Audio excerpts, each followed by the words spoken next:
आज शांत बसला तर उद्या ती जमीन तुमची राहणार नाही. अतिक्रमण हा शब्द ऐकून फक्त शेजारच्याशी छोटासा वाद वाटतो, पण नाही. हा थेट तुमच्या मालमत्तेच्या हक्कावर, तुमच्या कुटुंबाच्या भविष्यावर आणि तुमच्या स्वाभिमानावर आघात आहे.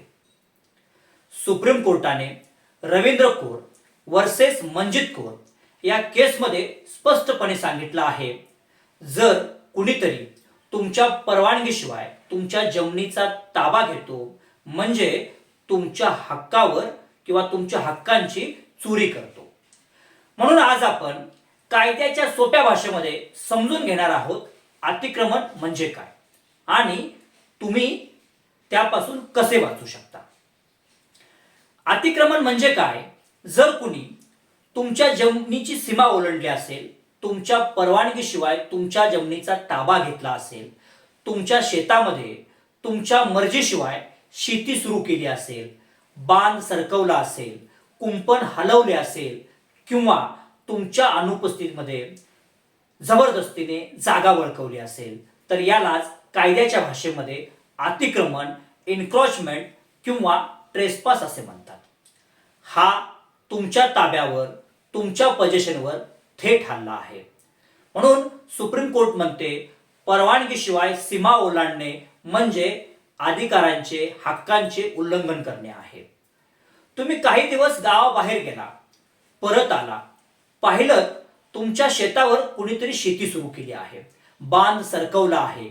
जमीन ही फक्त माती नाही, ती तुमच्या वडिलांची मेहनत आहे, आईचे अश्रू आहेत, कुटुंबाचा इतिहास आहे. कायद्यानुसार तुमच्या अनुपस्थितीचा फायदा घेऊन घेतलेला ताबा हा गुन्हा असू शकतो. पण जर तुम्ही शांत राहिलात तर अन्यायाला सहमती देण्यासारखं आहे. अतिक्रमण मुख्यतः दिवाणी वाद, सिव्हिल मॅटर आहे.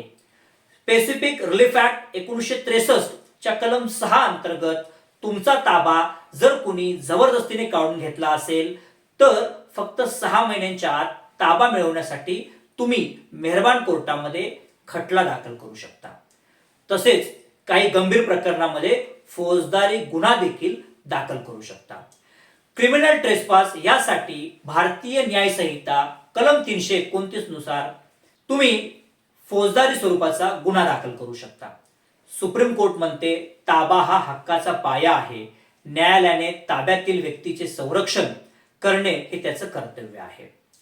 जमीन म्हणजे फक्त माती नाही, ती तुमच्या पूर्वजांची मेहनत आहे, कुटुंबाचा स्वाभिमान आहे. कुणी सीमा ओलांडली तर तो फक्त बांध सरकवला असं होत नाही, तो तुमचा सन्मान ढकलत असतो. मालमत्ता केवळ संपत्ती नाही, ती सन्मानाची सीमा आहे. अनेक जण म्हणतात, जाऊ दे, वाद नको, पण लक्षात ठेवा, मौन ठेवलात तर उद्या तो म्हणेल, मी अनेक वर्षापासून वहिवाटदार आहे.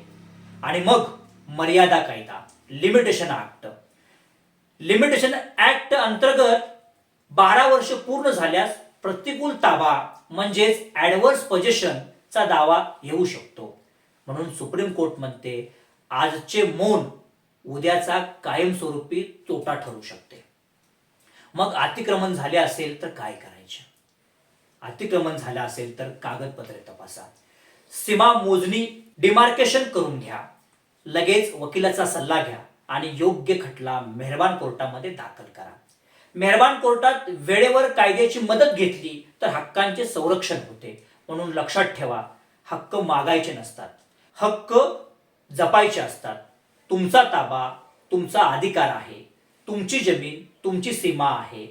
ताबा हा हक्काचा पाया आहे आणि पाया मजबूत असेल तर इमारत उभी राहते. अतिक्रमण सहन करणे म्हणजे अन्यायाला आमंत्रण देणे. कायद्याने तुम्हाला पूर्ण संरक्षण आहे, फक्त जागरूक राहा. तुमच्या हक्कांच्या सीमेवर जर कोणी पाऊल टाकले असेल तर कायदा तुमच्या पाठीशी उभा आहे. जागरूक राहा, गप्प बसू नका, कायदा समजून घ्या, कायद्याच्या मार्गाने पुढे जा, कारण कायदा तुमच्या बाजूने आहे. तुमच्या गावात आजूबाजूला अशा प्रकारचे अतिक्रमणाचे प्रकार घडले आहेत का? कमेंट बॉक्समध्ये नक्की सांगा. मी ॲडव्होकेट सागर, कायद्याची भाषा सोप्या शब्दामध्ये समजून सांगण्यासाठी प्रयत्नशील आहे. जर हा व्हिडिओ तुम्हाला उपयुक्त वाटला असेल तर नक्की लाईक करा, शेअर करा आणि अशा प्रकारचे महत्त्वपूर्ण व्हिडिओ पाहण्यासाठी चॅनेलला सबस्क्राईब करा. कारण जागरूक नागरिकच स्वतःच्या हक्काचे संरक्षण करू शकतो. धन्यवाद.